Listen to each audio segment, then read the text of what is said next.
Hey everyone, welcome to episode 333, Getting Your Kids to Listen. Welcome to the Harmony in the Home podcast. I'm your host, Kelly Hutchison. I'm a counselor, a life coach, and most importantly, an imperfect mom doing this work right along with you. And my goal on our podcast is to go from chaos to calm, feel less frazzled, and have more fun within your four walls to have more harmony in your home. So I would say probably the most frequently asked questions, like if I had an FAQ on my forehead, it would be, how do I stop yelling and how do I get my kids to listen? Not in that order. It's asked equally just as much. And you can see that they're both connected because parents always say, well, if they would just listen, then I wouldn't have to yell. So before we get into today's topic, which is so popular, I get asked it every single day on email and in groups and in sessions with all of you. And I hope this podcast, 333 episodes, have helped you have some strategies to fill your tool belt because I am obsessed with teaching the topic. I feel like I have secrets upon secrets upon secrets that I try to share everything about how to have more harmony in your home on this podcast. And so I hope sharing this with you helps you to have more harmony in your home so you're not frazzled and stressed all the time. Of course, we're all going to be frazzled and stressed, but we don't have to be frazzled and stressed all the time and take it out on our kids because a lot of times our kids will learn, oh, when I'm frazzled and stressed, I need to take it out on my loved ones. So if we're frazzled and stressed and we take it out on our loved ones, then our kids will say, oh, monkey see, monkey do. Mom and dad take it out on me, so I'm going to take it out on them or my brother or my sister or my friends at school or my teacher or my coaches. See how that's modeled? It's very subtle, but it's very profound. So today, before we start, I want to talk to you about, which I've talked so much about, herbal face food. I have been using for so long, and I feel like my skin is so soft and supple. I'm pretty consistent using it. That's the only thing I would probably change about it is that it's mostly at night. I'm just so tired. My nighttime routine is pretty good. My morning routine is fire. So when you use it consistently, you'll notice a difference in your skin tone, the softness. It helps with eczema. I have so many different skin issues and so much sun damage from years of playing soccer in Florida that it's really helped my 1974 skin not feel so leathery. So if you go to herbalfacefood.com and use the code HARMONY20, you'll get 20% off your first order. And it helps support the show to keep the lights on here because having a podcast is amazing, except it's not free. There's lots of costs associated with it. So I would love for you to, even if you order something small, it helps the show out so much. And if I were to recommend anything, I would probably start with the starter kit, the cream, the soap, or one of the serums, or all three. Probably my favorite is the cream. I use that morning and night. Although one night this is so embarrassing. I really caked it on and, because you like to lather it on while you're going to sleep. And, it has a little orange tint to it. I wear it every morning, but I just don't use as much in the morning. So the orange tint makes me look tan actually. And evens out my skin tone, I would say, before I put on makeup. But I gobbed it on at night one night. And then the next day I went to, play pickleball like at 7 a.m. and it was before daylight savings, so it was really dark out when I left, and I got really hurt that day, and this freak accident happened with my calf. It was bizarre. I just went for an average ball, and all of a sudden I felt my calf. Literally, I felt it and I heard it pop. It was terrifying, and I was out and hobbling. I wasn't even limping. I had to stop in the middle of the match. Like, it was a whole thing. Anyway, everyone was around me. Everyone was helping. They were so friendly. I love pickleball for their friendliness. Everybody is just, no matter what park I go to, everyone's friendlier than the next. And so then I was at Walgreens getting a brace and some medicine, and I was supposed to go to Universal that day. And so I was sending videos to people I was going to Universal with and showing them how poorly I was walking. And as I'm taking my selfie video, I realize I am bright orange. I look like Lorax from Dr. Seuss. I think that's what the orange guy. It was so embarrassing. I'm like, oh my gosh, I played pickleball like this and all these people were trying to help me. They're probably like, your calf popped, lady, because you're orange and you have some issues. You have something going on in your body that's making you orange. Did you have too many carrots? I mean, it was bad. So if you're going to gob it on at night, just make sure you wipe it off in the morning before you go see anybody in public. Oh my goodness. All right. That's a segue. So my algorithm is algorithming. I'm telling you, I am on conscious discipline algorithm. It is so amazing because I wish I had these resources when my kids were younger. I had a lot of resources in my belt, so to speak, from all the years of teaching. And what was missing for me is that I had so much ego. I had so much fear. I had so much fear of messing it up after the years of infertility and putting my parents on a pedestal and wanting to be just like them and having behavior problems in my classroom and not wanting to raise another behavior problem in my house, much less in someone else's classroom. So I was very triggered by the little things and I was very on edge. And I felt like I was always walking on eggshells. And I blame the kids. I blame the kids for my behavior. And it was frustrating as all get out until I read The Conscious Parent by Dr. Shefali. My life changed forever. The podcast began. We started parenting boot camps, like the whole thing. That book changed the trajectory of my life. Without that book, there would be no connection that I have with my kids. It wouldn't be like it is now. And there would be no parenting podcast. There would be no parenting boot camp and all the things. The reason why that book helped me so much is because it taught me about the ego and fear and how much I was parenting from fear. And I had no idea. So I started going to teach, like, just drop the ego, drop the ego, drop the ego. And then people would say, well, yeah, I can drop the ego, but then what do I do instead?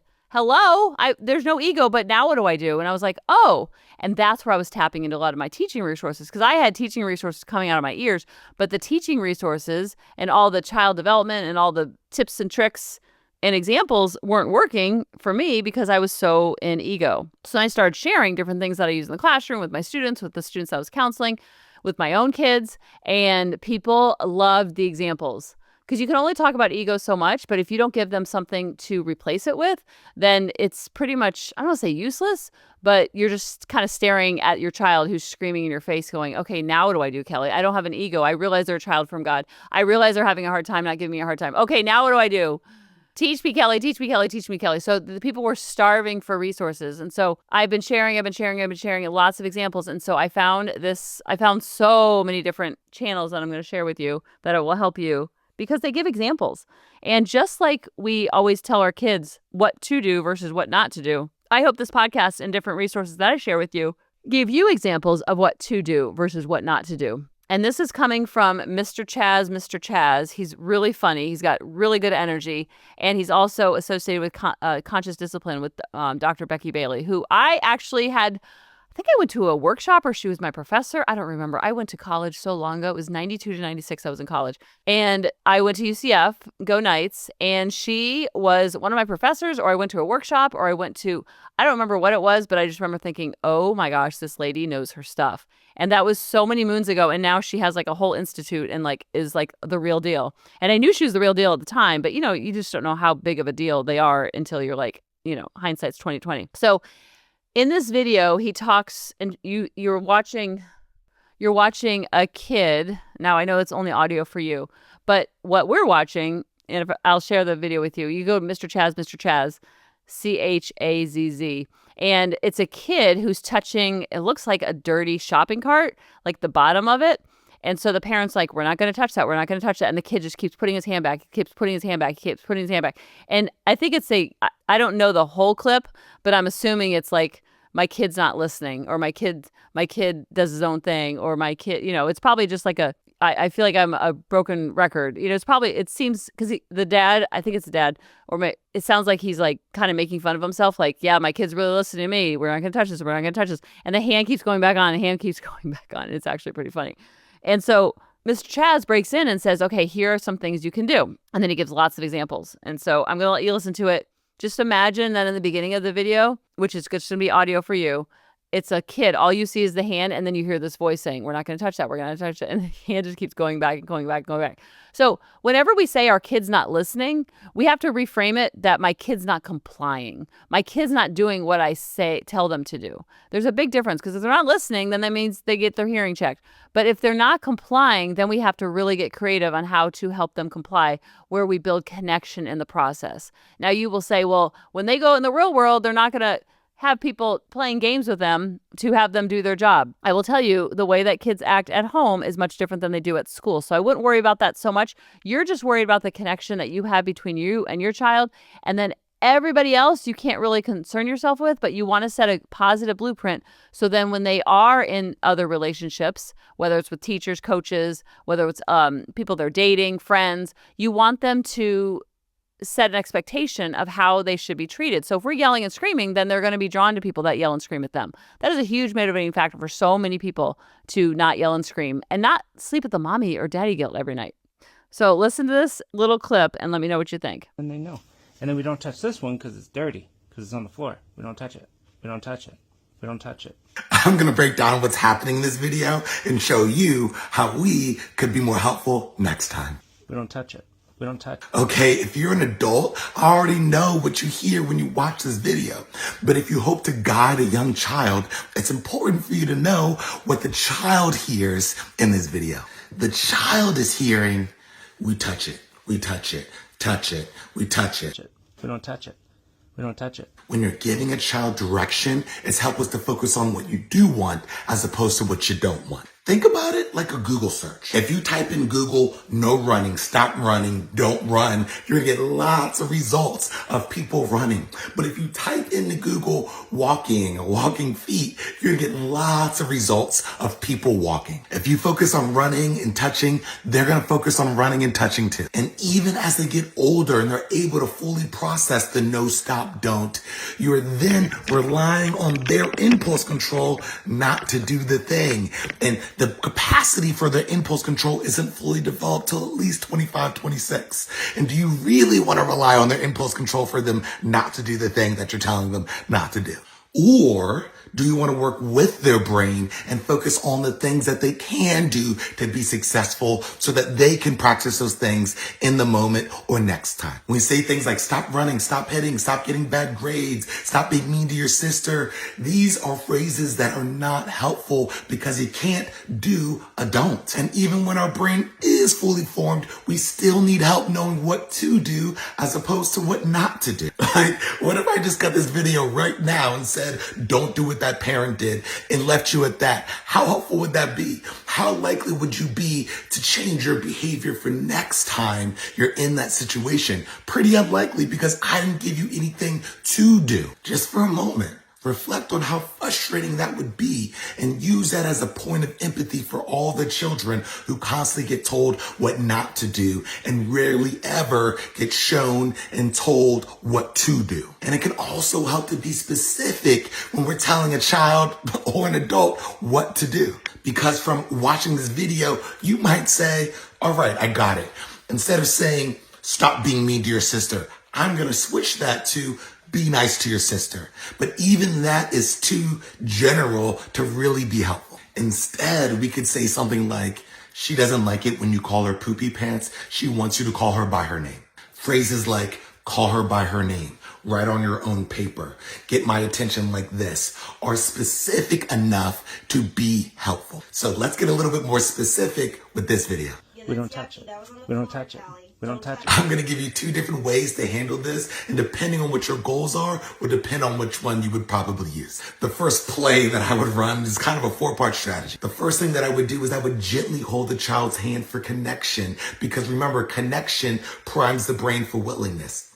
And the other reason is that it allows for gentle guidance to where I want the child to go with their hand. Then at the second part, I'd say, and that will get their attention and activate their prefrontal lobes, making it easier for them to follow my next direction. Then I would say something like, grab the handlebar like this, or squeeze the handlebar like this. And that was actually the third and the fourth part of the play, because it's important for us to not only tell children what to do, but also show them what to do, especially when it comes to young children. And the phrase like this and then showing them is an important part of that fourth step. Now, if you really want the child to focus on whatever you're trying to show them without them touching it, I would try a little bit of a different strategy. I might do something like, hands up. All right, clap for yourself. You did it. You know, put your hands behind your back like this and look like this. Wow. So there's lots of different ways that you can apply these conscious discipline strategies. If you want to learn all of these strategies, this is the number one book that I recommend getting. And it will teach you all the strategies, the ones that I talked about. And it'll go deeper into it. And it will teach you more ones that you didn't even think about knowing, right? You don't know what you don't know. And this has a lot of things that I promise you don't know yet. Here. Come here, baby. And look, y'all, we didn't grow up with this stuff. We are used to the fear and control-based strategies that we grew up with. So relanguaging and focusing on what to do instead of what not to do might feel a little awkward for us, and it might be hard because it's not our first language. Judgment, fear, control is our first language, but we can make the shift in our brain, and we can start moving towards connection and collaboration and showing children what to do as opposed to what not to do. That will then become their first language, and they won't have to work so hard to break these generational cycles that we are working so hard to do. So remember, avoid being a perfectionist, be an improvementist. The goal isn't to be perfect every day. The goal is to improve a little every day. You got this. Isn't that so good? I loved it. I wish you could see the visual, but the visual is all just a kid touching the dirty shopping cart over and over and over, and he's pulling his hand away. We're not going to touch that. We're not going to touch that. We're not going to touch that. And it sometimes does feel like that when we're parenting. It just feels like, am I always going to have to repeat myself?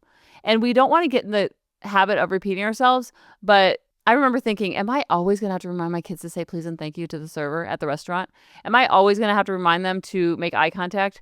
I felt like for years I was saying, make sure you say please, make sure you say thank you, make sure you make eye contact when you're ordering, make sure you're. I'm like, when is the day that I'm not going to have to remind them? And I will tell you that day does come.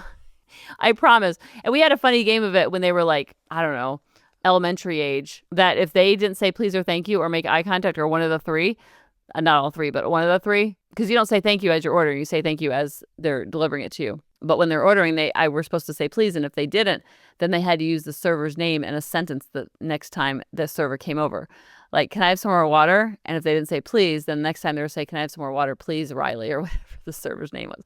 We never had them actually do it, but sometimes David and I would pretend to forget to say please, and so then they would catch us, and so the next time they would come over, it was this big buildup, and we kind of made a game out of it, versus like, you're in trouble for not saying please.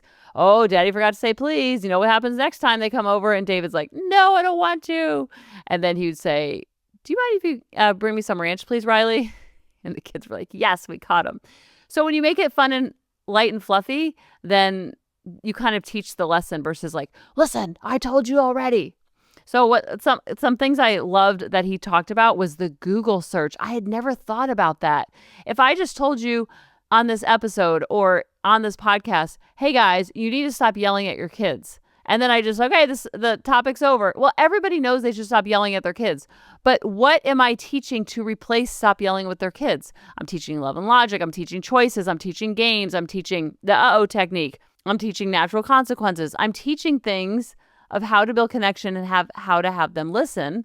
And you have to get creative about it. And a lot of times parents will say, well, my parents weren't creative with me. If I didn't do what I said, I got a whooping or I got yelled at. And that didn't feel very good. And you can do that. But I have a lot of parents coming to me going, you know what? I want to try something different.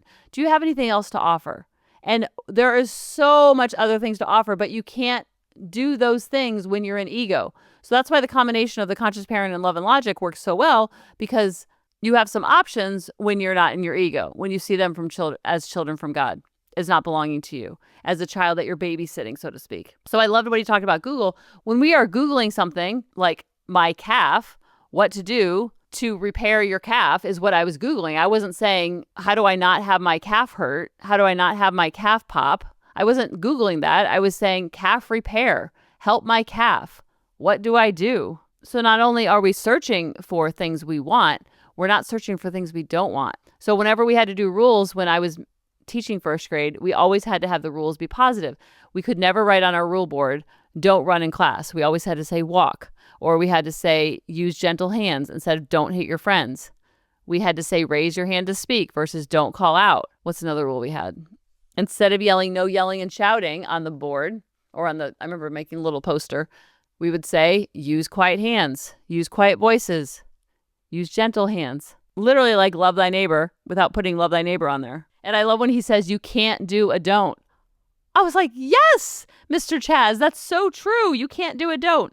So if you're having issues with your kids not listening, change it to they are not complying. They're not following directions. And then get creative on ways that you can make them, help them, assist them, guide them, set them up for success, focusing on our side of the street of how to get them to listen. Now, my favorite steps are, I use these day in and day out when they were little. And when they're older, you don't have to do it as much because you've set such a foundation that they're kind of running their own ship and you're just there to like help them with the gas. But they are filling up their own tank, so to speak. They're completely independent and you're just there to be the wind beneath their wings. I'm telling you, when you do this when they're young, your life is so much easier when they're older. The things that you deal with when they're older are not having them do their homework and say please and thank you. It's more the emotional things where they're going through their breakups. They're not being picked for a team. A friend breaks up with them, or they feel like they have to break up with a friend, or they have to break up with a boyfriend or a girlfriend. It's heavier, deeper, like emotional stuff versus like you need to say thank you to the server. That is so covered in the earlier chapters that your later chapters, you just get to enjoy your kids and hang out with them and just watch them soar through life. I also loved when he said, when you connect, you're also collaborating. And what you're teaching them is not only to connect with you, but you're teaching them the skills on how to connect with others, whether it's in the workplace when they're older, on the sports teams, on the band, at school, in class, in their extracurricular, in the chess club, with their friends, with people they ever decide to date. You're teaching those skills now, so then when they're later and they're older, it feels very natural for them. Kind of like Mr. Chaz says, we weren't taught this when we were younger, but guess what? When we know better, we do better, and we can teach our kids now. So the steps that I love, what I did when they were younger, was obviously detach the ego. That's number one. Then if I got resistance like, hey, we're going to get dressed we're going to the pool. Or let's say it's not something as fun. We're going to the dentist. I can't imagine, okay, guys, it's time to leave for the dentist. They're like, yes, let's go to the dentist. They're not really motivated. It's a low motivation activity. Or it could be school. We're going to go to the dentist. So they're watching TV on the iPad. They're watching their YouTube. They don't want to get up and go get ready for the dentist. Hello. So we give the instruction. We're not repeating ourselves. And that's where I love Love and Logic so much because it helped me so much when they were not listening or not complying, I should say. And they weren't getting up to go get ready for the dentist. And so I might give them a choice if I had time freedom, a time flexibility, I mean. Do you want to get ready at 3:42 or 3:47? And of course, they choose the later time. And then I'd say, okay, are you going to remind yourself when it's 3:47 or am I going to remind you? And they said, I will. Okay, what if mommy does? If mommy does, then, and if they can't think of an idea, then it's something silly and light. Then mom gets to choose the outfit that you wear to the dentist. Or mom gets to choose, if you forget to get up at 3:47, then mom gets to choose what you wear to the dentist. Or mom gets to choose the music. And mom might put you in a tuxedo when you go to the dentist. Ha, ha, ha. No, mom's going to choose for you what you're going to wear to the dentist. Or mom might choose the shoes you're going to wear. When they make the choice at 3:47 to get up and go, then they get full autonomy on what they're wearing, what music they want to listen to in the car, what shoes they're going to wear. And if that's not working, they're just ignoring you, tuning you out, then you use the uh-oh technique. I did a whole episode on the uh-oh technique. And so I might say something like, uh-oh, Johnny's not listening. You need to, let's say it's 3:47 and let's say they just choose the 3:47 and then it's 3:48. Well, then, you need to help them up and then they lose the choice of what they're going to wear or what have you. But let's say we don't do the game. So I like to give them direction, then make a game out of it, kind of like a challenge. And I did this a lot with Grady in homework. Are you going to start your homework? You want me to remind you to start your homework? And see, I'll start it. Yeah, well, what if you don't? And then I get to choose reading first. I get to choose the subject we do first. And I want to start with reading. I know you want to start with math when I used to have to help with this homework. Oh, I miss those days. So the uh-oh technique is you've tried the game. You've tried the detaching the ego. You've tried all the things. So you say something like, uh-oh, Johnny's not listening. Johnny's not getting up to get ready for the dentist. Be very specific instead of not listening. Johnny's not getting up to go to the dentist. He needs to get up and go to the dentist on the count of 3, or mommy will. And then the choice, they will lose some type of choice.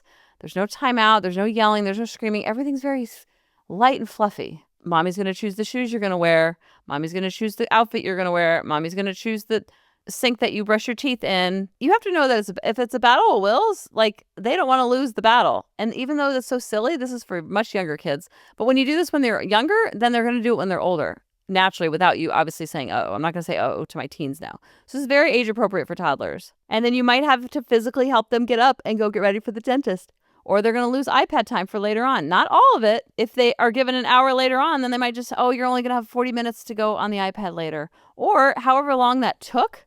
I like to, this is very love and logic based. If they do something that uses a lot of time and emotional energy, like let's say getting ready for the dentist should have started at 3:47 and it started at 4 o'clock. Well, now we've lost 13 minutes of screen time for later on. So instead of having 30 minutes, you're only going to have 17. So you're not taking it all away all at once. Kind of like when my kids were in school, they had like very little recess. I'm not taking away all of the recess. I might take away 30 seconds at a time. Oh man, we just lost 30 seconds of recess. Now that doesn't sound like a lot, but for kids it is. They don't want to lose any of it.